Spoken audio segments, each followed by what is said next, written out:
Inside Story Uganda, real source of political updates. Ideological issue that has forced this man to fight you, I look at Museveni. Couldn't Museveni have been given a job by Obote? Could Hitler have been appeased? Do these young men want to appear in military uniform? Are they ideological or they have been driven to Bobby Wine because of poverty? Because of poverty. Have you solved the poverty issue? When they leave that training, are you going to give them jobs to do? Have you skilled them? It reminded me of two things. Nalabasali musalinga bamuwadde ogwa minister wa finance. N'atuyita president ekyankwanzi n'alunki nga bagenda okukola nabo branding new border board pikipiki computers abeki we are they. What happened to these practice of taking people, students before university to Kyankwanzi? What is taught at Kyankwanzi is ideological. When they come to the university, it is not ideological. Yes. It's not ideological. Yes. Even the people with the same ideology can disagree. Yes. Kwampuruwa Yatta Sankara was one a communist or a capitalist. Look what the Kalamajongo. All governments made efforts to disarm the Kalamajongo. The biggest garrison during colonial time was in Karamoja. Okay. Karamoja had the largest meat factory in East and Central Africa. At the independence, Obote was told by the Karamajong, remove this machine that eats our cows. Nabaganti abakuba Museveni yali bagayi produce more cows. The gift Obote gave to the Karamajong. Kakati mu 1983, rampant Karamajongo rationing, Obote was taken by Chodre. One of the most powerful people in Kalamoja, Chodre. Kati bwatuukayo n'agamba Obote ti omusajja ono ye heedi w'abanyazi b'ente ne bamwambaza t-shirt ya UPC n'abagamba wiraka water in Kalamoja. Obote n'amuwa t-shirt n'amuyingiza ne mu UPC, but cattle rationing was not solved because the Kalamajongo man was not fighting to get a UPC card and a UPC t-shirt. It was more, there was a more problem. Badira boa holes. The badia pipes are boa holes. Abakaramoji. Because the boa holes could only work and after the question of security was addressed. The UPC party card could not work because it had no solution. Likewise, ate bwe kinaategeerekeka nti in order to access Salezi ear, you must send okuloosinze bagende babakole ki. Kati njagala nkubuulire mu Busiraamu omukazi akyuse mu ddiini akola ki? Mukazi omusiraamu n'akyuka mu ddiini oba ayingidde mu ddiini bulombolombo ki bwe mukola akomolwa? Kakati kyenkubuuza omwana yeefudde owa Nuupu n'ajjana alya emmere buli naku mu kampu yaabwe, alya ekyemisana n'ekyeggulu, bamiitiizi, balaba emmotoka ezigendayo, balaba ki? Nabaga nti mmwe mulekerawo okutwala abantu mu Western Uganda abavudde mu Wotoni areas. One of the reasons why Obote hated Baganda, yatuuka mu Buganda ng'eri relatively developed. Obote n'agamba we shall have two Ugandas. A relatively developed Uganda, another one, which has happened. Italy, north is developed, south is not. Germany, east is not developed, west is developed. Obote n'agamba nti what do we do? Tukuba Abaganda tubakole ki? You cannot explain it to a man who has come from Wotoni area, northern Uganda. N'ogamba nti feeno president yamobilizinga abantu balina sola, balina amazzi mu nyumba, balina ki? Somebody will ask, why has these people technology not transferred to Kisozi or to Kapeeka gy'alina farm? Bavayo ate bali angadi nnyo. Kyolaffe Abaganda Omuganda tatwala muntu mu maka ge. fete tulina so busy byapa bana omuganda alaga omuganda ayinza okuzimba ku luguudo kale alaga obugagga ekyokubiri n'ensonga eya family twekisiza akira tunamu yaba masimbi abefumbe nabasomesa tugenda kudda n'ensonga eyo naku olwali genda bagitematema kawoya Anifa is grassroots ye teyatunda mbuzi gula byamaanyi kubeera ne oyo kati grassroots politician. That one is a grassroots politician. Okay. Abe twitaaga. Yes. Nika tubonga bajisani bajenda tali grassroots. Grassroots. We need Kyagulanyi because it's grassroots. Ajategeera abantu. Kyagula anti ze. Kyawajja kutegeera abantu. Kugai muleti nono mu. Kwa mzee Tamale olaba. Njogerera gwange. Ngatumaliza kanuka. Ngatumaliza ensonge. Njogerera gwange. Uliriza bekana kugogamba. Police force eno buziwefu abatema sente beza sako. Temanje ziraga. Mukozi lyako zewochi. Ate ngatayogera kutachogera nganako. Bakoni. No. Asoka kwa ku bantu bana bawanzi. Yesu mumwita na bife tumwita mwana. Isa. Yesu yasoka kukola ebyamagero. Nayogerera mu kibaya. Yayine koti ngekuleekula. Nakuba bali bazanyira mu yeekaaga. Oluba mutegeera. Nazza order. Kone had rooted every gen experience gen. Mzee Tamale omusajja omuganda. The demo was landed in Galamba. Kone is nowhere to be seen. Omusajja omuganda agamba. Nowhere to be seen. Olaba nakasanke kakulema. Kate kali akamulemi. Alemye kuyamba police force kusende ku midwali. Bajja kuga nti omuwala nalwakuba yakubye ADF. Nedda. Ng'oyina sijja. Ishi tujiveke. Bajja kugamu. Tumaliriza. Omuwala nalwa sijja. Bana ite muntima. When we started exposing this man, he ran away. Yeah. The monitor declared the Nobel Prize winner. Kakwenza. When Bobi Wine was salary beaten, what's wrong with Kakwenza? Is Kakwenza when a French ambassador to DRC was sued by service? Mzee Tamale genda ku nsonge tujje mu nsonga y'aba masimbi maliriza ensonga abatasoma propaganda why nti berepeting omuntu namwe mukkiriza ati wamaanyi wamaanyi nnyo when the other day you saw Bobi Wine mu Arua nga tasobola na kuyimirira bamukubye obusajja buno bufekete what made this man era yayise Rwanda.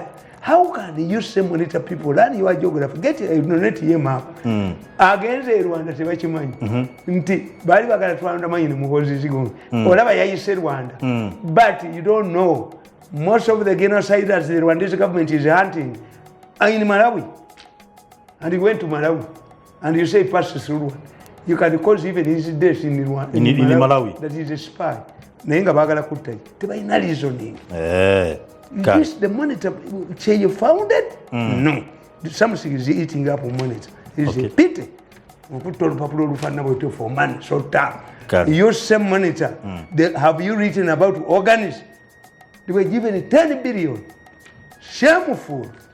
Kakati nkugamba. Tugende mu maaso. Ntinze mpandiika ati sigwankako. Akatabo kano kalaba. Fact that will affect. Nabawandikira nti biche bigenda okusuula mu 7 mu kalulu. Nembagamba banka okusuula bank si kikulu nnyo. Abantu bali baziremu aseti zaabwe na biki.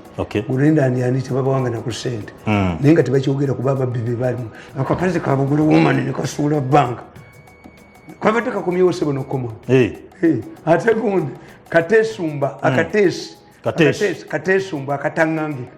Bali bagamba yabba mu revenue si yakuli akachiko ka parliament aka finance akatesumbwa yakwata file 10 nazibatwalira bagamba munonye mwe akimanga sente wano nabagala akamu yabbanga sente obumbi bubiri buli wiki amandina abazi tumanga yembuto ne zibatokota ku file 10 nina kezi ba ku meza akatesumbwa ne erinnya lene lyekalira kote kangangika akatesumbwa bantu bamwerekamu nabakubira fayiro 10 katera butezi zinaniya zikimu wano mu Uganda manyemu omusajja tewali yali agenze sigiri kyayi yani banabe mubbi agenze sigiri yasali musali sigati ndoza talina aleka talina ainda kuba kwa chinkumu neba nabawayo ne bawereza obikanya katesi yakuba fayiro 10 ku meza embuto embuto ne zibatukutte embuto ne zibatukutte ate Kateesi bali bagenda mutta era neyenze namuwonya Kateesi nadduka nagenda mu politics bagenda omutegeera ng'ayugumiriza ekitundu yabagundi omanyi nti Kateesi yakozesa organism bono yali minisita bawayirira minisita Eriyoda mu ddwaliro lye bakoleramu abantu ne badduka mu sente z'Eriyoda ne banteekako eddoboozi lyange lyakola ewa Kateesi lwakuba teyansasula tamanyi nakummanyi Kateesi tamanyi namuyamba nnyo akati nakugamba wano mukatabo kange nti mukamba yambe nawandika ku why use problem persist nebi bimukola kati are you going to militarize the whole country abo mubajje ko examples bali babalonda bakolechi in fact Bobi Wine argued his supporters whenever you get an opportunity of getting government money muzirie ekinange nkiwagira baliye sente baliye sente muye tebayinza kuba olyabye billion na billion n'abayita okulya ewemmerere sente mulye mukizire ekyo mbakombyako pana kombya kakati nkugamba I pointed out that the government overlooked several factors in trying to solve the challenge of youth unemployment. For one to find a solution to a problem, he or she must first find out its causes. This is why cultural practices like female genital mutilation and embalu have outlived generations. You must understand the wisdom behind these primitive practices. More importantly, to change society, one must have change agents.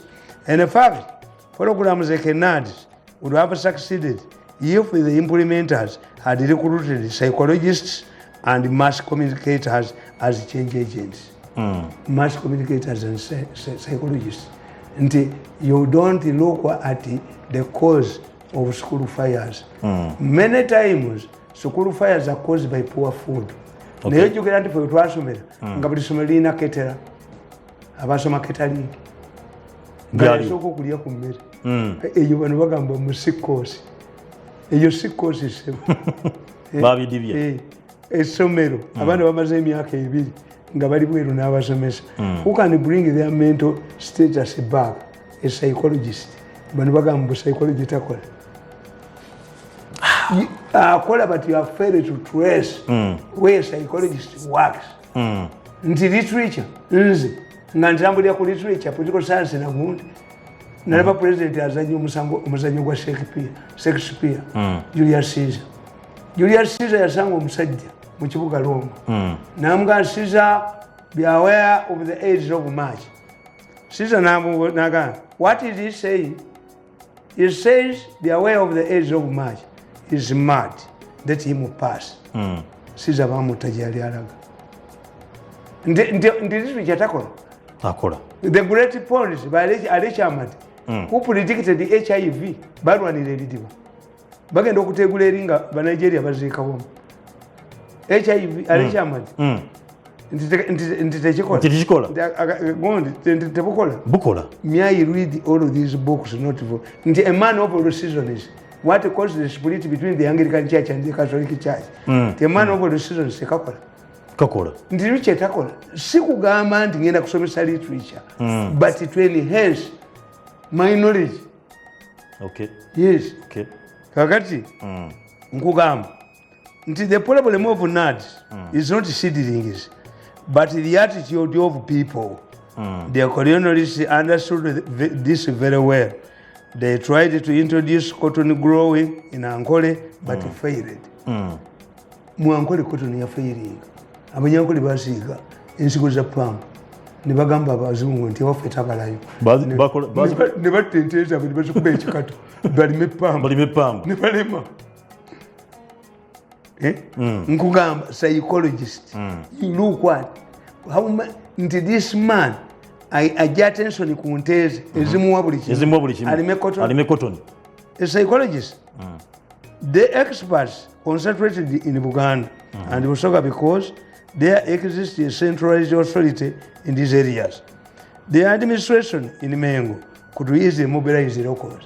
That's why when Governor Crawford realized that cotton growing in Uganda had declined, but in Busoga had increased. Instituted a commission to find out how can stable Busoga grow more cotton than Uganda. He found out that it was in Vujo and Busuru. And a lack of security to Ekibanja Koroda. What happened? Now fixing at only 80 shillings. As a result, cotton production in Uganda increased tenfold. Just 2 things. But they had to institute a commission. Obwawa no tibuma na mirimu gyabo. Kakati no gamba. Kwano kwange mayanja. Ndaba mutani wange batambula bonno bayamuwayo. Tamale Junior. Inayo muli. Kakati kankubuza. You cannot help Ekibanja Koroda to remain in Ekibanja Koroda. You help Ekibanja Koroda to become Mirundi Road. Buchiri. Because Ekibanja comes from the word Okubanja. Ekibanja gwe ne bazzukulu bonna abaliddawo security. The moment ayipe Busuru to Mirundi Road ly'ebbanja mwe mwampa ekigambo ekibanja. Nja kusigala mangi wa paka. Kakati the moment Ekibanja Koroda is helped by government becomes a Mirundi Road. All a plot owned. Ibanja neligwawo. Yes. But you cannot say we are going to help Bibanja Korodas to remain in Bibanja Korodas. No. Nti mu Uganda mwosanga abamanyi Oluswahili nga batusomesa ne mu masomero nga bagamba we are giving stalls to workers. Abatembeyi balina emidaala mukali. Ate omutembe aba n'omudaala. Hicho Kiswahili kia bala, Kiswahili rasmi, Kiswahili kia wapi? How can you say that emutembeyi can have mtu anatembea?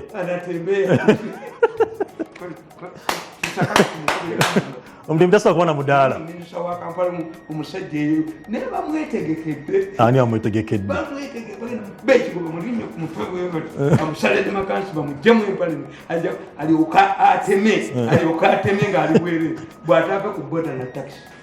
Baba nabalinga mu picha ne bakoleramu babamanyi no yala disoyi wa Kampala bamutaka ku boda musebe naganti boda ziddeko ne baziteekako kuroba gundi n'avayo bali omunsi n'avaayo balina okukeberebwa emiti balina okukeberebwa ki era babalyeko sente. Yes, atomera mu mukwate mukebere mu mutwe. Nzeta mbale njagala finalizing mu dakika butono nnyo tugende ku story yo nagale kati story yo naku bana Uganda nabasuubiza nti ku Sunday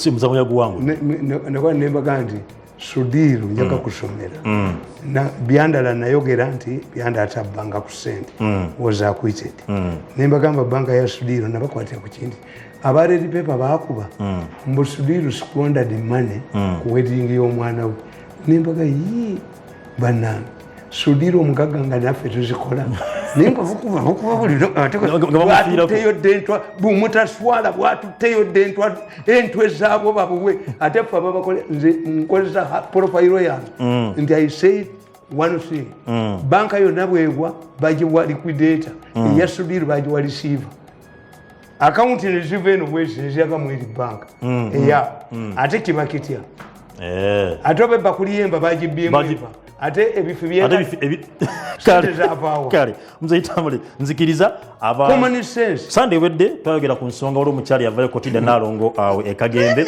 n'abanga ajara ly'Ebungereza wamu nabo mwenna buli omu waali nkwebaza okuba nti agala okuba nti onyirira bakusale bulungi akaviiri bakoleka musajja akaweweevu wali Joel Saluni emakindi ajja kuba kutereza bulungi nawe agala okuba nti ofuna kababy face obenga otebagana haja tigire omuleka akunyiriza wanga mzeta muleka nawe ate kati obo mvuvu akunyiriza nnyo muleke simwongerako muleke tumwongerako oba wekubira paasi kalike wagamba nti mwongereko soko muleke okulotuuka emyaka ejaffe oyo kati mutajja kuwekyengo yezo zokuba empalate nakikubamu paasi nanefuna obuzibu kale kamanjule akakunywa kano kajjane herbal tea drink mukulu Tamale yakatwetana era naye yagamba kanywa akaweweeza emimiro kajjako stress hangover nawe wagala okuba nti n'omuganda wange Don ayagala nnyo okuba nti nambolo lwayo akantu kekwateko jane herbal tea drink ojja kuba okafuna amaduka gonna supermarket enjawulo ezikulinanye nusu 10 lwokka era gwagamba nti simunya tonywa sukali akuluma biki wala kali sugar free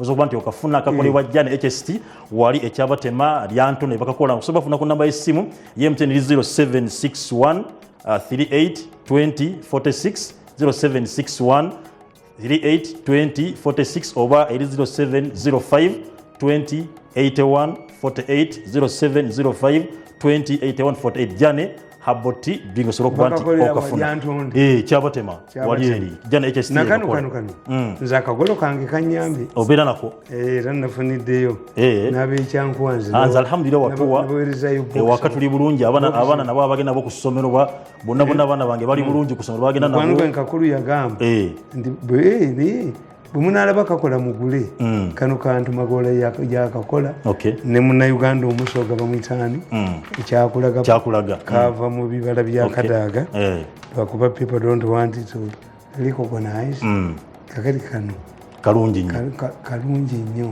tukole ebintu byaffe neera nanjongera okuba ndi nkujukiza naawe batuzimbidde nno negundi complex number mzee Tamale ngojja nyongera okuba ndi nkujukiza naawe alina pressure ulcer sukali asthma cancer wa buli kika yenna Dr. Kayonza owakanza Herbal Research Clinic ajja kuba nti akolako bulungi oberenga owonera ddala cancer awone pressure ewone sukali awone si birooto si bulimba bya ddala abantu bajja badde obujulizi okuba nti awonyeza ddala obanga akujanjaba nakebera soka kebera biyume ebikugu namakye ekikulu manabera nti akuwa eddagala liko tatembe eddagala lye omusanga ali makage kasero lubowa kasero wali eri ku Mityana road mailo 10 kilomita ziri 11 osobola okuba nti omufuna bunyo ku namba eri 0701 877 816 osobola kwanda mukwira kasimu n'abantu akujjanja bano ddala bulungi nze mu ministry ya health omuntu gwe nninamu ennyo hope yegonde